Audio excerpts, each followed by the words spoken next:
আসসালামু আলাইকুম ওরহমতুল্লাহি ওবরকাতু। নাহমাদুহু ওয়া নুসাল্লি আলা রাসূলিহিল কারীম, আম্মা বা'দ। সুপ্রিয় দর্শক শ্রোতা, পবিত্র মাহে রমজান মাসের পরে সবচাইতে বড় ইবাদতের মৌসুম এবং সিজন হলো পবিত্র মাহে জিলহজ মাসের প্রথম দশক। পবিত্র মাহে জিলহজ মাসের প্রথম দশকের নেক আমল এবং ভালো কাজ আল্লাহ সুবহানাহু ওয়া তাআলার নিকট অনেক গুরুত্বপূর্ণ এবং তাৎপর্যপূর্ণ। রমজান মাসে আমরা কিছু কিছু ভালো কাজ এবং নেকামল করার চেষ্টা করলেও যখন পবিত্র মাহে জিলহজ মাসের চাঁদ দেখা যায়, তখন কুরবানির পশু ক্রয় করা এবং কুরবানি করা ছাড়া তেমন কোনো উল্লেখযোগ্য ভালো কাজ বা নেকামল আমরা করি না। আল্লাহ সুবহানাহু ওয়া তাআলা পবিত্র কোরআনুল কারিমে সূরাতুল ফজরের 2 নম্বর আয়াতে বলেন, ওয়া লায়ালিন আশর, শপথ 10 রাত্রর।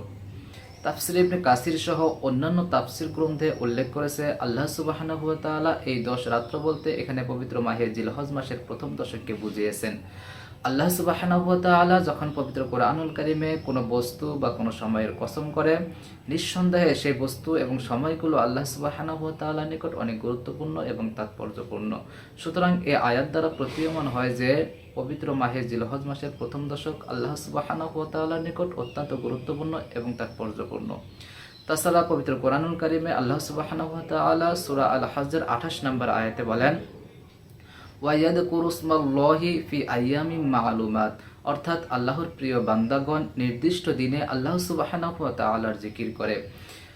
এই আয়াতের ব্যাখ্যায় আল্লাহর পেয়ারা হাবিব সাল্লাল্লাহু আলাইহি সাল্লামের সাহাবী হযরত আব্দুল্লাহ ইবনে আব্বাস রাদিয়াল্লাহু তাআলা আনহু বলেন, আল্লাহ সুবহানাহু ওয়া তাআলা এখানে নির্দিষ্ট দিন বলতে পবিত্র মাহে জিলহজ মাসের প্রথম দশককে বুঝিয়েছেন। সুবহানাল্লাহ। এই আয়াত থেকে বোঝা যায় যে পবিত্র মাহে জিলহজ মাসের প্রথম দশকের গুরুত্ব আল্লাহ সুবহানাহু ওয়া তাআলার নিকট অনেক বেশি। আল্লাহর পেয়ারা হাবিব রাসূল আরবি সাল্লাল্লাহু আলাইহি ওয়াসাল্লাম বলেন, পবিত্র মাহে জিলহজ মাসের প্রথম দশকের ইবাদত আল্লাহ সুবহানাহু ওয়া তাআলার নিকট অন্যান্য দিনগুলোর চাইতে আরো অনেক বেশি গুরুত্বপূর্ণ এবং তাৎপর্যপূর্ণ। সাহাবায়ে কেরাম আরজ করে, ইয়া রাসূলুল্লাহ, ইয়া হাবিবাল্লাহ সাল্লাল্লাহু আলাইহি ওয়াসাল্লাম, অন্যান্য দিনের সাধারণ জিহাদের চাইতে কি এই দিনের নেক আমলগুলো আল্লাহর কাছে অধিক প্রিয়? আল্লাহর পেয়ারা হাবিব রাসূল আরবি সাল্লাল্লাহু আলাইহি ওয়াসাল্লাম বলেন, হ্যাঁ অবশ্যই, অন্যান্য দিনের সাধারণ জিহাদের চাইতেও এই দিনের নেক আমলগুলো আল্লাহ সুবহানাহু ওয়া তাআলার নিকট আরো অনেক গুরুত্বপূর্ণ এবং তাৎপর্যপূর্ণ। তবে জিহাদের ময়দানে যে ব্যক্তি তার জীবন এবং সম্পদগুলো ব্যয় করলো, অর্থাৎ শাহাদাত বরণ করলো, নিঃসন্দেহে তার গুরুত্ব আল্লাহ সুবহানাহু ওয়া তাআলার নিকট অনেক বেশি। এই হাদিস থেকেও বোঝা যায় পবিত্র মাহে জিলহজ মাসের গুরুত্ব আল্লাহ সুবহানাহু ওয়া তাআলার নিকট অনেক বেশি।